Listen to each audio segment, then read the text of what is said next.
Good day to each and every one of you, and welcome to our international podcast, Below the Belt. Who Vex Lose? Guys, let us know where you folks are joining us from today. Do let us know where you guys are joining us from. And technicians gonna let me know if they're hearing us loud and clear. I see Jill Griffith is here with us. I see Siobhan McDonald came in very early. Siobhan is a loyal, faithful one. Came in very early, sat down and waiting patiently. Jeff Griffith and Leon Goberdan is here as well. Leon is here as well. I see Facebook user is here. Yolanda Thomas is here and Doreen Clark. Aubrey on the move, guys. Aubrey on the move. I see like that's like salt. That's like salt for Leon there. Leon gone wild with that one. Aubrey Norton on the move. Leon gone wild with that one, folks. Sean Carter is joining us from London. He says, London in the house. Good to have you, Sean. Good to have you, Ayabo. Natasha Congraves. Yorkshire is in the house. Sean and Ayabo are the same place. And they're both in the country of the king, King Charles III. They're both there. I see Patricia Kisoon has joined us as well. Marlon King is here too. Good to have you, Marlon and Magnell Barrow. I just may have a guest dropping by, just to give you guys a time to powder your noses and fix your hair and make sure your clothes press. We got people dropping by. Good folks, we got folks who are dropping by. We got some people who are dropping by just to let you know, just to let you know, just to let you know. But good to have you. Colin Sandy's here. Glycis Bingo Byrne is here. Glencis Bingo Byrne. Michael Peters is here. Michael, how are you doing? Good to have you, Michael. I see Linda Thomas is here as well. Linda, so glad to have you. Linda's such a pleasant child. Linda's such a pleasant child. When she's not feeling well. Uh, I see Glycis Mingo Byrne and Patricia Kisoon, Linda Thomas, of course. All the other folks, Ayabo says special guest. Yep, yep. When you got company stopping by, you got to present yourself in a kind of a way, you know. Y'all know how we do it. Y'all know how we do it. You got to present yourself in a kind of way as not to leave a bad impression, eh? As not to leave a bad impression. Yeah. We gotta conduct ourselves with some kind of like a civility. Maurice, Marlon King is here as well. I see Simone is here. I see a lot of folks, man. Basil, I ain't seen a long while. Basil, it's Basil for us. We ain't seen a long time, my brother. I hope you're good.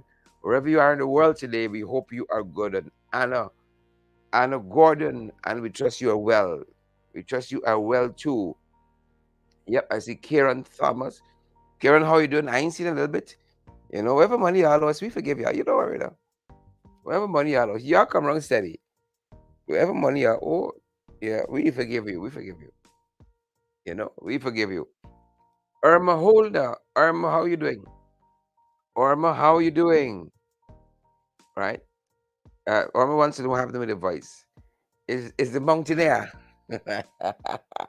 Thanks for your concern, Irma. I just say the mountain air. The mountain air. Good to have you, beautiful, wonderful folks. You're such a fantastic, fantastic listenership and viewership, fantastic audience, fantastic followers, fantastic folks. Yep, we're so privileged to have you guys. Sandra De Souza, how are you doing, Sandra? Good to have you. I never met a bad Sandra in my life. No lie. I met a bad Sandra yet. Nope. Marilyn Lorimer. Marilyn, how are you doing, the man? Marlon, trust you are well. Marlon, thanks for your love and your support and your generosity. It means the world to us. Marlon and all the other folks who come through for us in a real way. Who coming through for us for a real way. Margaret Nelson. Yes, I do it myself. Margaret, tell me I do it myself. Yeah, Margaret. I do it myself. I'm trying to catch myself, you know. I kind of rough summer. I'm trying to catch myself now. How you folks doing? How you folks doing? We ain't wasting no time today, guys. We know your people must be about the business at hand. And we ready when you're ready. Right? When you're ready, be ready. Rock and come in, my good people. Ensure that you share the live to all the right places. Mark Garnett, I see you there. Maria Alicock, I see you. I see you. Good to have you. Good to have you. Good to have you. Some folks a little while, you know. I can't do that. Some people a little while. Loretta Argyle, good to have you. Loretta, I am well. Thanks for asking. Loretta, I am well. Thank you for asking. Never been better. Had a long walk this morning. Well, not a long walk, but 3 laps if you know the distance of a lap. We did 3 laps up the road, around the corner. Got to post a picture later on. Had a fantastic walk this morning. Folks, look, listen to me. To be up among the mountains, you hear me? This place in St. Kitts is called the Tabernacle. They call it Taba for short. Taba. Tabernacle. Oh, you feel close to God, eh? You feel close to God. The air is fresh. The food is great. Oh, Father. I don't know why I didn't discover Taba earlier. I have the stress in my life. I won't have to carry. But good to have you folks. Folks, find some time, eh? Find some time. See a different place. You know, in Guyana, I was telling my gracious host just last evening, we just walking dead. We just walking dead. But I'm happy the folks who go further north and are in the habit now of eking out some time for a little vacation, a little, uh, you know, what do you call it? We say self care, eke out a little time to just get in touch. Folks, if you see the clouds, the mist on this mountain here, a high mountain has a fancy name, a high mountain here. If you see the mist, if you see the ocean, endless blue, I say, God, there's a God, We're not a religious program by any means, but I believe in God. I believe in Jesus Christ being his son, sent to save the world. That's my belief. And they got folks who don't believe in God, they don't believe in a creator. And that's it. That's the last point is why I wanna dwell on for a second. When you see nature out here, boy, when you see nature, when you see nature, oh, somebody create this thing, folks. This is not just time and chance. Who create time? Somebody create this thing. You hear me? Somebody create this thing here. Somebody create this thing. Oh, Father. Somebody create this thing. But enough about that. Enough about me. How are you guys doing? Good to see you. Yolanda, Ayabo, good to see you. Natasha Barker, good to see you. Karen Thomas, good to see you as well. And all the other folks joining us, great to see each and every one of you. Karen Thomas is here, and Denise London Welshman. I see Ayabo, Natasha Congreaves is here as well. All our favorite folks, guys. Your presence here makes a difference for us, and you touch our lives in meaningful ways. As much as you guys just come for hear the guests and the little music in the background and get the little credible and valid information, we benefit from you guys as well, and y'all empower us and encourage us to keep on going. Good folks, I don't want to waste too much time today. I am privileged. Let me say, I'm privileged to have with me a member of parliament of no ordinary order, and to use a phrase that is uh, perhaps cliche these days, is of no mean order, a man who is worth his weight in gold, and I think he's a parliamentarian par excellence. Let me just put it in that way. His head probably right now getting more big than me on par excellence. There's a man who does his work, and when he coming after you with the facts and the valid information and the valid and credible information, you're in problems. You're in trouble. Because he does his work, and I'm very privileged to have him with me today. The one and only folks. You know the fella. I know the fella. We all know the fella, and the people don't like it at all. The one and only Ganesh Mahipal. Good Ganesh. good afternoon, Sherrod. Good afternoon, Ganesh. How are you doing? I'm good and how are you? I am good as well. Ganesh, listen to me. We got to change something. It has just occurred to me to use a phrase from Amanza's lexicon. It has just occurred to me. I don't know your middle name. I know you for a great many years now. And we got to change that. Why you keep hiding your name from us? My middle name is, I don't know how you will pronounce it, but it is spelled capital Adjtya.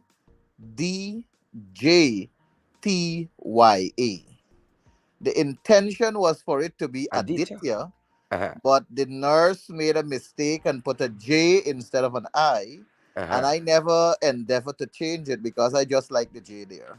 That's how the God has wanted it. Let it be so. Let it be so, and I Let never it be changed so. it. And when Let people it be ask so. me what is the pronunciation, I tell them it's French. Yeah. Yeah, meanings are in people. You're wrong. Good to have you, Ganesh. Good to have you. How have you been keeping? I know, this is a parliamentary recess period, but we've been working through.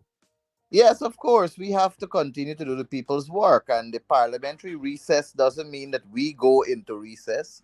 What it simply means is that we get the opportunity to be on the ground and to communicate with our people and to hear what are their concerns so that when we turn out back, we are fresh on the representation line and we will be better able and equipped with information to challenge the government of the day. And when we speak of discrimination and we speak about sidelining and we speak about not paying attention to the ordinary folks, it is fact based and fact checked Hmm. alongside what we have before us. Correct, correct. Folks, I want to advise you that we forgive Ganesh. Um, Today, you'll hear some background noise and so on because Ganesh is on the move. Like Aubrey Norton is on the move. Ganesh is on the move as well. And we can hear some songs Yes, filtering in yes, there. I'm actually on the road, Sherrod. I'm actually running some errands and Mhm. gathering some information on this zealot minister of local government and regional development. So I'm actually doing some Mhm. investigation to get some Mhm. additional information pertaining to this consultative process, I this see. I see. so-called consultation I process that see. he has. I see. And you know what? If you go into the hinterland, oh, you can get some information there, Ganesh, my lord. I On that know, same I know. I see do. like I have minister. anecdotal information right now, but I Yes. will transform that into hard evidence when I interact with the persons who provided me with the Mm-hmm. anecdotal information and Yeah. has promised me some hard based Yeah. information. I'm working Yeah. on that. I'm working on that. Yeah. Folks, this is a fellow who's well known in the hinterland, far and wide, far and wide. Well known. Ganesh is getting some real information on that front. But Ganesh, let's talk about that for a little bit. This information gathering on the front where the sanitation is concerned. Is it sanitation? Am I capturing it right? It's solid waste management, Solid waste and management. solid waste And we management. discussed it. Go ahead. Go ahead, Ganesh. I'm saying solid waste management is not a political issue. It is one that cuts across the divide and it should involve all of Guyana because we all participate in having waste material that ought to be disposed of. And it is more or less something that has to be managed from a perspective of having all involved. So I want to say that the bill is a welcoming bill and it ought to be welcoming along the line of controlling solid waste. But what we have is a problem where the administration, the installed PVP regime, is trying to transform solid waste management into a political tool at their disposal. And Mm-hmm. when you look at the bill that they are proposing, which they have shared to many for consultation, but not to all. And when I say all, they have deliberately excluded the regional democratic councils of regions 4, 7, and 10.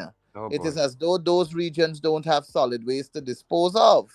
And they Oh have boy. also selected the NDCs and municipalities to which they're consulting with. And that brings a lot of questions in my mind and the minds of others. And I was privileged to get a copy of the bill, by no way from the minister nor his team.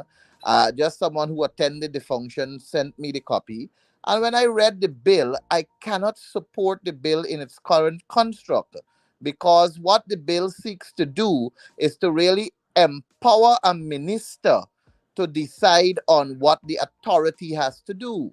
Now, it is simply put, Sherrod, the Waste Management Authority is like a board of governor, and that board of governor, they will have to administer the work surrounding solid waste management.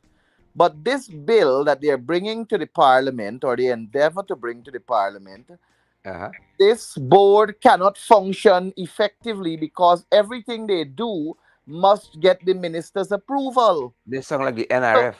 yeah, so it begs the question: what is the purpose of the board? What is the purpose of the authority? And when I look at the NDIA board, the National Drainage and Irrigation Authority board, that board captures people from all 10 administrative regions. And solid waste management is not something that differs from drainage and irrigation, because solid waste management is similar to drainage and irrigation in the sense that it encompasses the entire Guyana.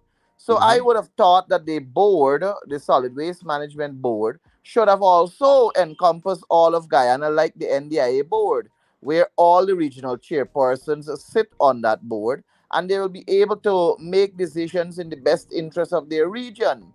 But this solid waste management board only captures 11 people, of which you have a representative from the Georgetown Chamber and Commerce and a representative from the Private Sector Commission.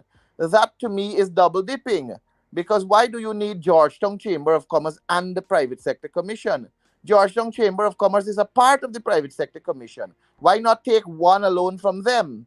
And then we have also 3 members to be nominated by the minister. Why would you need 3 members to be nominated by the minister? This is solid waste management we're talking about. And then No, you it's have another political solid waste management. yeah, and then you have the another part in the bill that I saw, where the board cannot go and employ a solid waste manager, an accountant, or a secretary unless the minister gives approval. Why would you want a minister to give approval for these positions? Why not let the authority function effectively? And why not let them follow the Public Service Commission rules and regulations as it relates to hiring and firing of staff? But when you have ministerial intervention and ministerial input at this level, it gives you the clear understanding that they are about to politicize this solid waste management Correct. board. Control And they want, freakism, you might yes, as say. and it's jobs for the elites, their friends, their families, and their favorites. And that is the direction they're taking this solid waste management bill into. And we cannot sit and tolerate that kind of behavior, because a solid waste management has nothing to do with who's PPP or who's PNC, or it does nothing to do with who gives more waste than who gives less waste. It has to do with the country managing its solid waste, and it has to encompass technical officers, and it must encompass people with the requisite skills to manage the solid waste.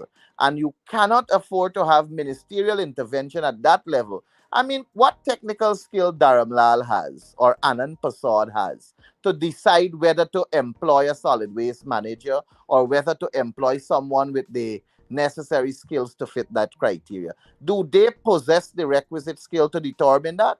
All they will do is put one of their friend, family, or favorite, and that's the Yeah, direction they're going. yeah, yeah. And that is why I am holding to the view that we cannot support the bill in its current construct.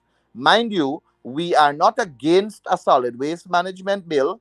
We fully believe and support that there ought to be the structure in place and the law in place to manage our solid waste. But however, we cannot have politicians dictating and politicians trying to turn solid waste management into a political tool for their friends, families, and favorites. Yep, yep, yep, yep. I love that you've said that. But Ganesh, I wanna go back for a second. You're talking about this solid waste management bill. We spoke about you engaging it, sadly so not frontally in terms of them sending you a copy of the bill, even as a courtesy of being a member of parliament, but you having to get the bill from somebody who would have attended one of the events. But I want to go back to say that this idea is not a new one. I want to underscore that it is not a new one because as early as 2017, I want to underscore the coalition government, the APNU AFC, had a draft solid waste strategy.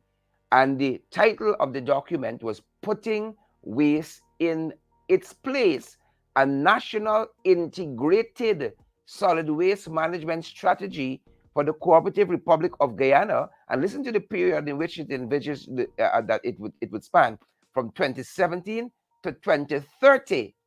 2017 to 2030, and it aimed at informed communities participating in a nationwide integrated and financially self-sustaining waste management and resource recovery system that preserves health and the environment, realizes maximum value for resources, and minimizes long-term costs, households, industry, and government. So, you know, like any government, I shouldn't say like any government. The things wasn't this issue was on the cards of the AFC government in a very frontal way, in a very meaningful way, and we had consultations countrywide. So they come with nothing new. Well, Daniel. Sharada, you have basically started part of my budget, part of my parliamentary presentation there on this bill there, right? Because I was keeping that Happy to have information done really so. for but that I'm happy that you brought it out nonetheless. But I want to say that what you spoke of there, it is just a part or a very small part of what the coalition had in place for the entire Ministry of Local Government and Regional Development, which we called the Ministry of Communities. There was Hmm. a strategic plan in place, and there is a draft copy on the minister's desk, which was crafted for Vision 2020. From, I think it was, the process began since 2017 when we had all of those NCLDOs, National Conference on Local Democratic Yes, Organs, all of and that is gone away with. wide consultation across the country. We were even looking in the direction of naming our regions instead of using numbers. We were looking to give demarcation and independence to our regions so that they will become little states by themselves and they will be able to manage their affairs. We were looking to decentralize government and governance so that it becomes a strength in these respective regions. You know, different regions, they have their own different strengths and they have their own different weaknesses. And we were looking to for these regions to manage themselves, and central government would have focused on policies to drive national development. But of course, we have an administration that is basically focused on filling their pockets. Yeah, yeah. Whilst the poor gets poorer, they are focused on getting richer. And as much as they are enjoying their lives, the ordinary people continue to suffer at the hands of their draconian policies that only Danish, seeks which to is enrich why this themselves. strikes me, this haste and this kind of sidestepping and marginalizing people from true consultation strikes me. Somebody can make a little money here. Somebody plan to make a little money, and that is No, why this thing is taking a of certain course, course. and Sherrod, I must tell your viewers, in any singular budget, the amount of money that is placed towards solid waste management is in the hundreds of millions of dollars. And given that there are more housing schemes that have opened, given that there are more areas developed and so on, the budget will now focus in the billions towards solid waste management. So, of course, it is a little cash cow for the People's Progressive Party, and it is where a lot of money will be placed. And perhaps that is why the minister wants to ensure that he has a lot of control in the operation of solid waste management. And people must see this for what it is. It is nothing else but to hoodwink us and for them to for them to abuse the coffers, the public purse, as much to their own pleasure and their own likeness. I mean, you could, Sharon, look, we have found oil how long now? So long now we have had oil money coming into this country. What are the changes that the ordinary people can associate themselves with? We call ourselves the oil producing nation of the Caribbean. We call ourselves oil land. We call ourselves all sorts of name with the word oil in it. Are we feeling the wealth of the oil? Are we seeing an improvement in our lives? Have we seen an improvement in our education sector? You hear Priya Manikchan talking about the 1% top student. What about the 99% that has not graduated or matriculated? Have you seen any improvement in the health sector? Are No there way. hospitals that are more state of the art than they were 5 years ago? Have you seen any improvement in our public infrastructure, save and except we're opening roads? But whilst we're opening some roads, we are spending billions of dollars to open one road whilst we break up a lot that are already existing. Have we seen any improvement in our city defense structure? These are questions we must ask ourselves. Have we seen any improvement in our own self? Are we being serviced better by the service providers of the nation? The government agencies, are they providing us with a better quality of service? Those are the questions we must ask ourselves. And then is when you will know if the oil wealth is really and truly being felt, but it is not. So it comes back to the whole aspect of the People's Progressive Party and what are their interests. And their interests surrounds filling their pockets and providing for their elites, friends, families, and favorites. Indeed, indeed, indeed, Ganesh. Because again, when you see the kind of what they're doing here, that is the only conclusion. It lends itself to friends, family, and favorites. Ganesh, when looking at this bill in this, I know you've had a cursory glance at it. What should the members of the public and our listenership be mindful of?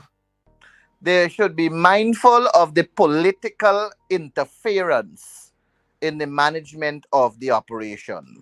They should Even be in solid waste, eh? even in solid ways. Oh God. Very, Well, very much Pete, we gotta go. and keen attention. I will share the draft copy of the bill that I have with you, Sherrod, and I will Thank ask you. that you use your forum to disseminate it so that others can also pay attention to what is happening. And as much as we may want to say it just sounds as though it's garbage collection or it just sounds as though it's managing garbage, the amount of money that is associated with this leaves much to be desired. Interesting. Very interesting, Anish. I don't know how busy you are on the road, but I wanted to play a clip. We did theme our discussion today, uh, Aubrey Norton on the move. And Aubrey touched on some of these very issues and what's happening at the local government. I mean, Ganesh, the busy here, we and talk, these guys can't walk and chew gum at the same time, but the time now with solid waste management bill, we got a local government election that pending. We hear nothing about that. You see the confusion at GCOM, confusion powder with, mixed with a shot of pocatory. And you name it. This minister has performed very, very, very, very poorly at local government, and there are some very, very strong allegations of some very, very nasty things about the fella in the public domain. And to me, lots of this is distraction, really and truly. A lot of it is distraction, right? And You are you said, correct, Ganesh, Sherrod. they even want to talk to City Hall about this, one of the major players in solid waste management in this country. Yeah, Sharon, I'll have to ask you to excuse me now because I have to go into this building here and I have to reach this person for 12:30, which was the No problem, appointment. Ganesh. We thank you But I for your want to thank you for having me on your program and I can assure you I'll be back again. But of course, I don't do that 8 o'clock in the morning program. And I great, great, Ganesh. Thanks good, very Sharon. much. We'll Thanks touch and good, base good soon. day to all your viewers. Excellent. Ganesh, thanks again for your own time. Folks, I wanna now turn my attention to Aubrey Norton because again, as I said, he touched on some of these very issues at local government, highlighting the discrimination and the racism that is operating in this country under the People's Progressive Party Civic. He highlighted it. Right. He highlighted that. And I want to share that with you. The leader of the opposition and the leader of the PNCR is currently, he was in Canada, meeting folks there, talking with folks in the diaspora. And I believe that I'm correct in saying that he's in the US now. as he makes his way home. He's touching base with some folks in the US as well. And I want to give you a part of his discourse, part of his presentation on a radio program in Canada, in which he lays out a case for of PVP discrimination, in which he lays out a case of PVP racism. And again, it touches and concerns these very issues at local government and the marginalization of certain NDCs, the Neighborhood Democratic Council. It touches and concerns some of the issues of marginalization of the municipalities, of some of the municipalities. And of course, you can tell which are going to be marginalized or which have been marginalized by them. And it goes to the very crux of this matter again, while laying out a case of PVP discrimination and this emerging apartheid state we have been talking about. I want you guys to take a listen, and we're going to come back at the other end with some comments, and then we're going to touch on some other things. Good folks, Aubrey Norton on the move. Yep. Lectured at the University of Ghana to all ethnic groups. And any student of any ethnic group will know one of the first things I did when I began to lecture at the university is say to them what they need to do to move from F to D, D to C, C to B, B to A. I give clear objective criteria for assessment. I believe if one sets out objective criteria, they are compelled to operate based on that criteria. And so I think my record at the University of Ghana would have established among all Guyanese that I was fair, ethnicity didn't come into the picture. I have half of my family that, or at least a quarter, that are of Indo-Guyanese descent. I've never had a problem with them. The others are Afro-Guyanese. For me, as a person, it is my task to represent all people. The problem you have is when you represent Afro-Guyanese, people tend to transform that into being race. But I would say this to you. I'm disposed to representing anyone. And as we go along and I explain to you the political situation in Ghana, you will see, based on my philosophical position, I will have to represent that section of the Indo-Guyanese community that is not benefiting from oil and gas in the way that it should. Now, there's no way I'm going to sit in Guyana as an Afro-Guyanese and allow this kind of thing to happen. Let me give you an example. One, if you look at the Soos-Dyke-Linden Highway, and I've asked the government to put out the figures if they are not afraid. Along the Soos-Dyke-Linden Highway, the PPP has given predominantly and overwhelmingly one ethnic group all the lands. Let's say we forgive them for that. We come now, the PPP said when they were in opposition that anybody who got land after the no confidence motion, the land will either be taken away or they will face the courts. The evidence is there that Indo-Guyanese got, Afro-Guyanese got. You proceed to court and you take only Afro-Guyanese to court. The Indo-Guyanese were left with the same lands that were gotten under us. Mind you, I believe they were entitled to it. What I disagree with is the different strokes for different folks.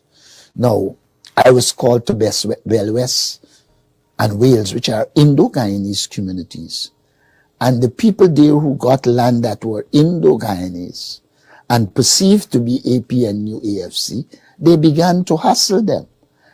In the case of a number of the Indo-Guyanese in that area, they have two accesses to the lands. One is through Wales Estate, which they instructed the security to close so that these Indo and Afro-Guyanese who are going through there can't. The other alternative is either through Bell West or Bell East, might be Bell East. They dug a canal so that they cannot get their machinery, etc., on the land. And therefore, to me, and I may put this in the public domain, it's a clear case of both ethnic and political discrimination. And that's a serious charge. I mean, they will be going out of their way to dig a trench to avoid these. And I raise it in the public domain in Guyana to rally, and the government does not respond to it. And so That is the concern. And, sometimes when you are representing people, what they do is focus only on the Afro-Guyanese. But I went to Bushlot in the quarantine, and the people there complained that there was a PPP activist, Indo-Guyanese, who destroyed the roads, destroyed the dams, and tell them in no uncertain terms, he has connections and they can do nothing. But nobody will highlight the fact that when I was there, I highlighted it and raised it in public domain. I went to Little Africa, where there were a lot of Indo-Guyanese living there, and Little India not far away. And I raised the question of discrimination against the African Guyanese there. I pointed out that a lot of the Indo-Guyanese came and met me and said nothing is being done in the community and it affects them. That was raised. Of course, the vice president in his style ran in there and said he was going to do roads, etc. Now, I give you another case. Only recently, the government announced that they will do they're distributing 284 contracts to do 300 roads in Region 6. In Region 10, which is an APN stronghold, they will do 25. They are not giving you the breakdown of the East Coast and Georgetown, so you know how much they'll do. But I believe people in the quarantine are entitled to good roads. Well, I want to go back before we go straight. And there's so much I want to talk to you about. You talk about the wealth, the money that you read in the headlines even this morning. Don't you think it's the government or any government would need time to process the delivery of the service and goods and infrastructure? I mean, the young government, within the short time they spent a lot of time wrestling out the results of the election, etc. Would it not be fair to say that they need more time in executing? And mind you, I have noticed since they came into power, as an outsider observing, it seems as if they were a government in training. As soon as they hit the ground running. Now, you're alleging that some areas of Guyana where maybe Afro-Guyanese might be living and not being properly represented as far as infrastructure, work, etc. What about proportion to population in these areas? Because I'm not from Guyana, and I'm asking you, for those who are listening, to help us with, because you talk a lot about numbers, if you could give us a little quick breakdown in your assessment. Is the government addressing across, because they're talking about one Guyana, and I mean, for them to be fair and want to stay in power, you would have to win the love and the hearts of the Afro-Guyanese as maintaining their whole, or the Indo-Guyanese population. Are they not sharing this or distributing this wealth and work that is cascade down to all Guyanese? Okay, let's answer that. The Region 4, which includes Georgetown, the East Coast and the East Bank, they constitute nearly half of the population. Now, if you're doing 300 roads in the quarantine, which constitute, I think, 72,000 people maximum, here you're talking about over 200,000. I'm just dealing with your population issue. When you move from the East Coast and Bank, you go to Georgetown. The single largest population in Georgetown is in Georgetown. But what the government says, and this was said only yesterday or day before yesterday by the Minister of Infrastructure, Wan Ejil, that if Georgetown wants services, they must vote PPP. That is in the public domain. Now, apart from the fact that it is a callous comment, it is indicative of the approach. Now, Georgetown as a municipality should be given their subvention, given their resources to manage Georgetown, and the people who manage it be held accountable.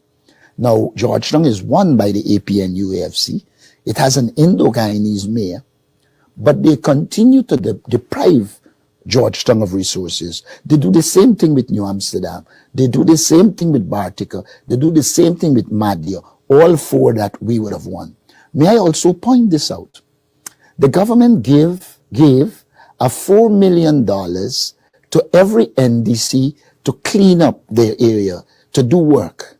The only NDCs that they didn't give the money to were those won by the APN UAFC.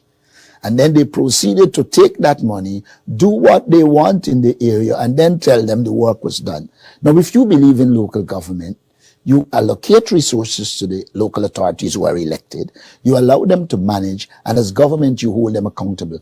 If one looks at the budgetary allocation, you will see that those controlled by the PPP obtain more resources disproportionate to the population. And so the data will substantiate what I'm saying. Now, I believe that all communities should benefit, but we have to move to the point where we have objective criteria for allocations. It cannot be at the whims, fancies, and caprices of a government that shows bias. And that is the concern. Now, on the question of they need in time, you do not need time to allocate resources fairly. You need time, yes, to implement your programs, etc. But you said that they hit the ground running. If they hit the ground running and they were prepared, the inverse proportion of that is that they were prepared to do just what they're doing. Because if they were prepared to govern in a fair way, then they didn't need time. They just had to do resource allocation in a fair way, and it will happen. I'll give you the last case, because I travel Guyana regularly. One of the things I pride myself is when I speak from the people. We had the flood, and there's flood relief. The quarantine is the PPP stronghold, the whole Region 6. But there's one community in Region 6, among others, that is predominantly Afro-Guyanese. It's a community called Barakara in the Kanji Creek, or some people say the Kanji River. Now, for flood relief, they sent in people to do assessments. In the Barakara, in the Kanji, they have established by the people in agriculture that the African Guyanese lost heads of cattle, they lost crop and other livestock. Under quarantine, they issued flood relief. It ranged from 250,000 up to 8 million. Now, in Barakara, where they went and did the assessment, they gave every person there $50,000. What that meant is the people who lost, and one particular man who lost 30 heads of cattle, cannot rebuild. And even in the quarantine, I can tell you this, Indo-Guyanese who are not perceived to be PPP did not get what they were expected to get. And so there is an elite group in the PPP and family and friends that are benefiting, while a lot of the Afro-Guyanese and Indo-Guyanese, who they don't perceive to be supportive of them, are not getting the resources. Now, you say you are, one last one before you go. You say, yes, you cleared $664 billion going into Guyanese pocket. Yet you refuse to raise the wages and salaries of those in the public sector. Now, it is not a case that you don't have money, is you have money, but we have got to recognize that one Guyana is talk. I believe that we need to build a Guyana in which all Guyanese feel comfortable and all Guyanese believe they are benefiting from our national patrimony. And there is where the problem lies.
Now, every organization, the OAS, CARICOM, the, the Americans, the Canadians, the British, all of them said at the end of the last elections that there is need for a clean list. The only people holding on to this issue is the PPP. Now, let us recall that when the PPP lost in 2015, they called for the removal of Steve Surridge-Bally, and they called for new registration and a clean voters list. At the time, they probably didn't anticipate they will be back in government by 2020. Now, in 2022, we are making the same call, and the government is saying no to it. What do you have to hide? Why would you not want a clean list that reflects the population?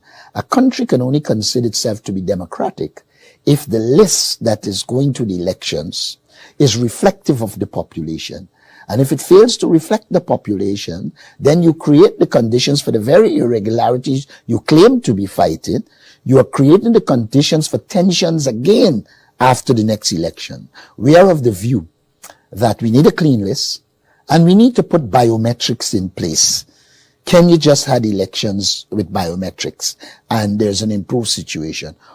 Why would any political party not want to have a situation where when you go to vote, you put your thumb and the biometric machine will establish if you are the person or not? To me, if you don't want that, you don't want transparency, you don't want accountability, you are signaling that you are not good intentioned.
Now, as a consequence of that, and what I have in my hand is a letter under the hand of Carol Smith Joseph, the chief scrutineer of the APNU plus AFC, which I have already seen in the public domain, which makes certain requests as a consequence of that.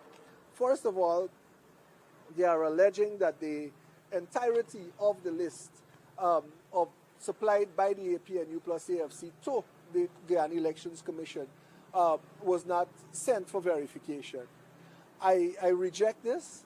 I reject this because all that was received was in fact disseminated by or sent by the commission to those relative statutory agencies for verification.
How can you trust a person? You can't trust a person like that. You can't trust a person like that. How can you trust someone like that? You heard the man say all of the names were sent. You heard the man say all the names were sent. Says Gunraj, he said all the names were sent. And in Demwara Waves yesterday, they reported the chairman of the Guyana Elections Commission as saying, now we're going to send all the names. Today's Starbuck News again. Today's Starbuck News saying, reporting the same thing. The chairman of GCOM is saying, now we will send all of the names. Now we will send all of the names. Oh, how can you trust says Gunraj? How can you trust a commissioner like that? How can you trust a fella like that? How can you trust the party a fella like that represents with this blatant lying? Blatant lying. How you can trust a fella like that? Loretta Roberts, Marlon Lorimer, how could you trust a man like that?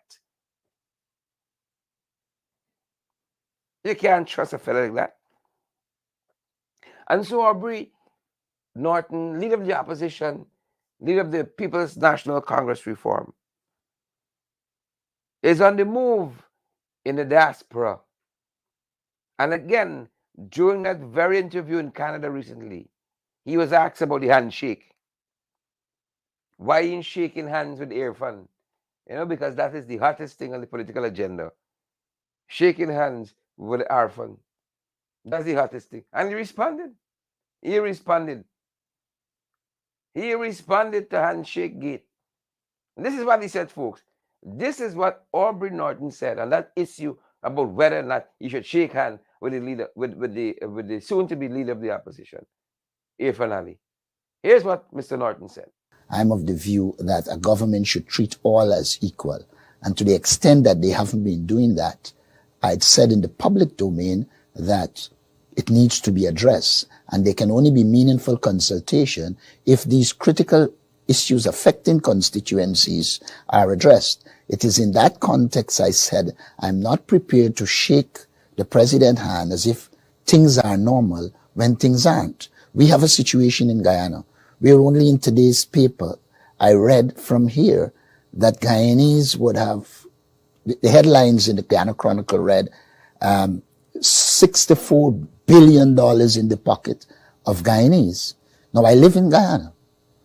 I know the reality. The cost of living is spiraling out of control. I know the reality. The reality is a small group of PPP elite friends and family are benefiting, but the mass of Guyanese, regardless of ethnicity, are not benefiting. And for me, if one is talking about an oil and gas sector, that sector will only be useful to us if it is improving the lives of all Guyanese. And to the extent that it tends to put the resources in the hands of the few at the expense of the majority of people at all levels of the society, then I do not believe we should be boasting about an oil and gas sector and about governance. May I also add, governance in Guyana has deteriorated. There is little or no transparency. There's little or no accountability. And when it comes to equity, it's worse. And so, for us in the APNU, AFC, and for Guyanese who care, there is little or no sense going through the facade or the formality of shaking hands at diplomatic receptions and in the public domain when the critical issues that affect the Guyanese people are not being dealt with.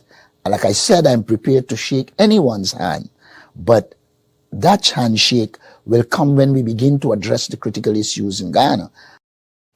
Well said. Well said.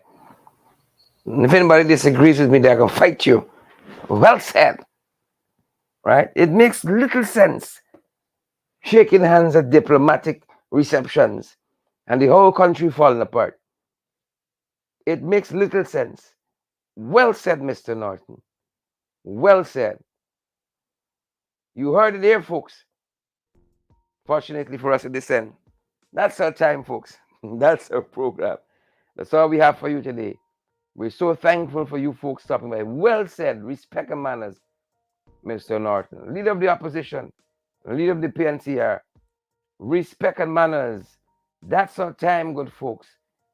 Aubrey Norton on the move. Guys, I want to thank Ganesh Paul for dropping by as well and bringing clarity to the issues of that proposed solid waste management bill. Yep, that's our time, folks. And that's our pro. We're going to see you guys right back here this evening in the ring, folks. Take care now. Stay safe. On the move. Valid, credible information. And guys, we encourage you to partner with us so we can keep on doing our programs. You know, we're available on Cash App and Zelle and PayPal.